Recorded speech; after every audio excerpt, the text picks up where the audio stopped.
This is absolutely beautiful, isn't it? It really is. I can't believe we're finally here. Welcome back to The Deep Dive. Today, we are crossing the pond to land squarely in one of the world's great capital cities, London. Our sources, they paint this incredible picture, a sprawling metropolis where ancient history, and I mean really ancient, it just crashes right into modern innovation. It's an overwhelming place to plan for. It really is. Yeah. And that's why we've pulled all this together. Think of this deep dive as your blueprint for an unforgettable London trip. A blueprint, I like that. Yeah. Whether you're a first-time visitor just wondering where to even start, or maybe you're a seasoned Anglophile looking for something new, we're giving you the shortcut. Absolutely. We're here to cut through all that noise. We're going to cover everything from, say, the pageantry of the crown all the way to cutting-edge food, and I think most importantly, the logistics, how to actually navigate this massive city. Right, because London is famously a year-round destination. But our mission today is very specific. We're distilling the essential sites, those like quirky experiences that give you those real aha moments. And the hacks. And crucially, the travel hacks you need to master. We're focusing on how to see London, not just what to see. Okay, so let's start where history really begins. I mean, if you're visiting London, there are a handful of just non-negotiable bucket list items. We have to kick off with the royal and historic landmarks. You really do. And you have to start at the Tower of London. It's so important to remember this isn't just, a palace. Right. It's this huge, almost 1,000-year-old historic castle. Yes. And a fortress. And it was a royal residence, an armory, even a really notorious prison. And of course, today, Its most famous is the home of the priceless crown jewels. and the experience there, it's so rich. You get to interact with the yeoman warders, the beefeaters. Oh, they're fantastic. Their tours are just so engaging. They give you this context that you can't get from reading a little plaque on the wall. Exactly.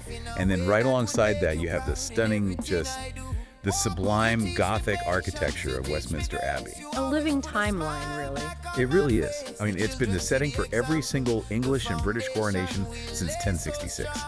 Think about that for a second. That is just mind-boggling longevity. And it's also where you find the tombs of monarchs and poets and scientists. It's where history is literally immortalized. So if you're craving that quintessential royal spectacle, you have to try and catch the changing of the guard ceremony at Buckingham Palace. Oh, for sure. It's pure pageantry. Yeah. Synchronized down to the second. It's the visual definition of London for so many people. A quick note on that, though. Yes, a critical note on timing. You have to check the schedule before you go. It doesn't happen every single day, especially outside of the peak summer season. Then get there early. Oh, get there very early. The crowds are immense. Okay, so once you've kind of anchored yourself in that ground level history, let's look up. London's skyline is fantastic, and we need some tips for thrilling views. The obvious one is the London Eye, but isn't it also incredibly expensive? It is. Is the view really worth that ticket price, or are there, better alternatives? That's a fair challenge. The London Eye, look, it offers these unparalleled 360-degree views, and for a first-timer, the sheer scale is impressive. No doubt. But if you want a more thrilling, and I would argue a more detailed perspective of the city, Tower Bridge is a better option. Okay, tell me more about the Tower Bridge experience. So we aren't just talking about, driving over it in a cab. You pay a pretty modest entry fee, and you get to walk across the high-level walkway. And the best part? The best part is the massive glass floor they've installed. You're looking straight down, watching the River Thames flow and all the traffic right beneath your feet. It's unique and, frankly, a much better bang for your buck than the Eye. That's a great tip. Now, as we shift from ticketed attractions to pure culture, we have to talk about one of the biggest London hacks for any visitor. Yes. Yes. The cultural note that often surprises people, especially from other big global cities, London's world-class museums and galleries are often free. It's amazing. We're talking about places like the British Museum, home to the Rosetta Stone. And the controversial Parthenon sculptures, yeah. Or the Tate Modern, with its incredible modern art collections. So you could spend an entire rainy afternoon just immersed in history or art without spending a single pound. And that completely changes how you approach it. You don't feel this pressure to, rush through in 2 hours to justify the price. Right, get your money's worth. Exactly. You can just wander in, see the one masterpiece you really want to see, and then move on. Yeah. It removes all the stress, and it just rewards that casual sense of discovery. Okay, that covers the majesty and the must-sees. Now that we've checked off the historical stops and the free cultural hubs, let's get to the fun stuff. The things that make London truly distinctive. The quirky adventures. The unique and quirky adventures that give you those aha moments. This is where you separate yourself from the big tourist groups. And for a lot of our listeners, if you're a film fan, the Warner Bros. Studio tour of the London, the making of Harry Potter is, well, it's essential. It's not just a theme park, right? Not at all.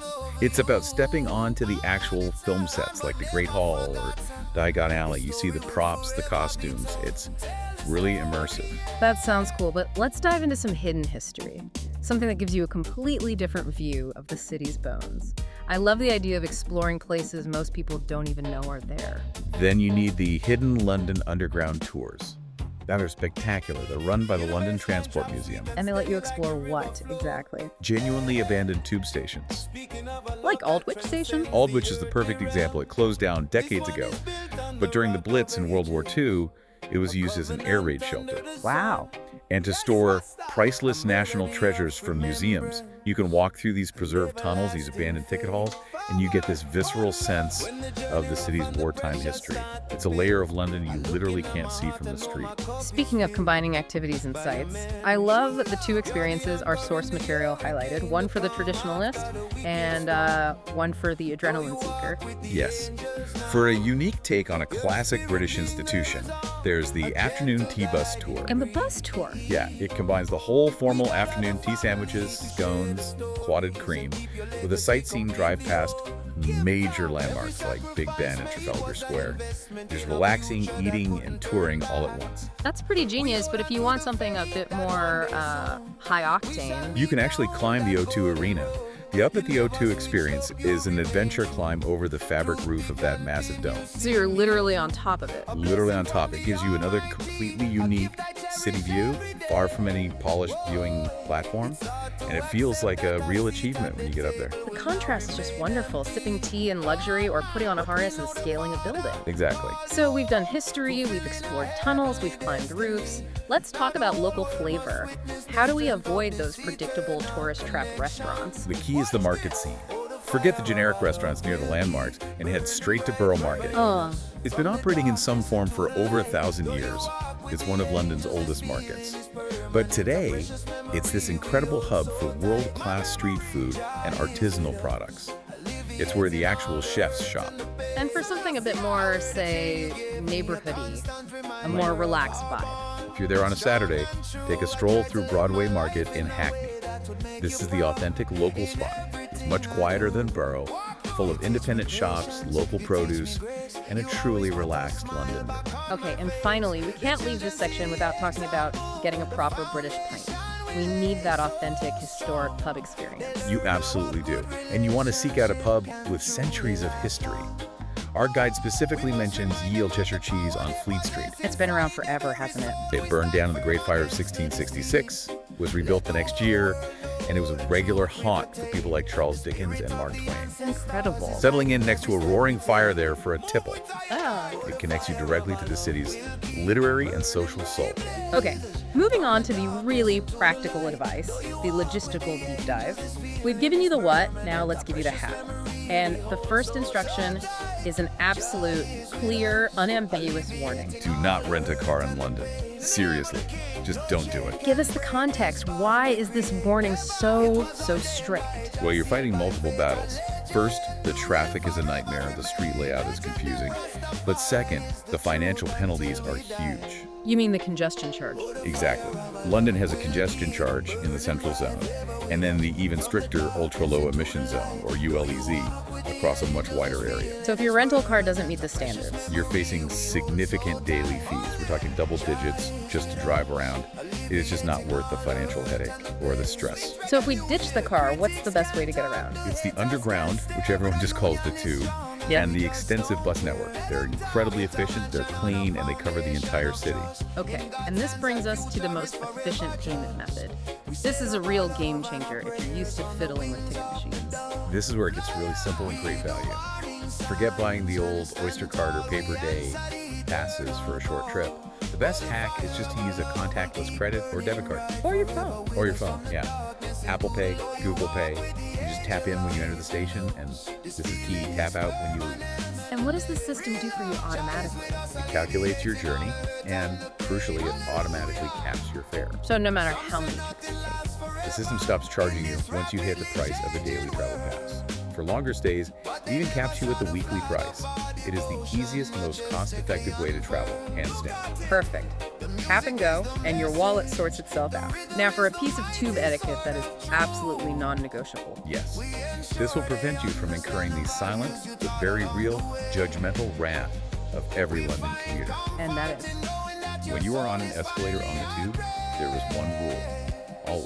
Always stand on the right. Always. This leaves the entire left side clear for people who are walking or, running to catch a train. It's an unspoken law. Breaking it just disrupts the whole flow. Stand right, walk left, memorize it. So beyond mastering transport, let's talk about access. The planning imperative is so key for the major stops we mentioned earlier. You have to book ahead, especially for the high-demand attractions. For places like the Tower of London, the London Eye, and definitely the Harry Potter tour, that sells out months in advance. So get online. Get online, secure your tickets well in advance. It guarantees your spot, you get better time slots, and critically, it's often a better price than buying on the day. Okay, finally, we need a reality check on the one thing London is probably most famous for, besides maybe history and red buses. The weather. The weather. Prepare for 4 seasons in one day. Seriously. London weather is notoriously unpredictable. It can change on a dime. Don't assume summer means guaranteed sunshine. So what's the essential kit? A small, portable umbrella and a light, waterproof jacket that you can easily pack. Layers are your friend, always, no matter the season you visit.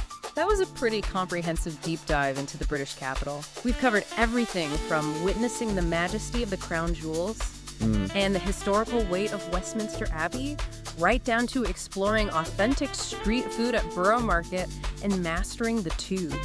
London really does reward exploration and a sense of adventure. It gives you this incredible balance between those towering, visible historic wonders and the vibrant, secret local experiences we talked about. It's a city of immense physical layers. So as you finalize your travel plans, here is a final provocative thought for you to mull over. Considering the vast, visible, and carefully preserved history you see in a place like the Tower of London, the official pageantry, the crowns, the high walls, and you compare that to the hidden, abandoned history found underground. Like Aldwych Station. Exactly. Places like the ghost of Aldwych Station, used as a bomb shelter. Yes, the Just a Q4 forgotten projections space. look solid. Which layer do you We think should offers the finalize the deeper, more London campaign profound insight details by into the tomorrow. authentic, resilient soul of the city? You Thanks are for diving deep with absolutely us. We'll catch you joking. I next can't time. believe you said that to him. Well, he deserved it. Anyway, are we getting another round?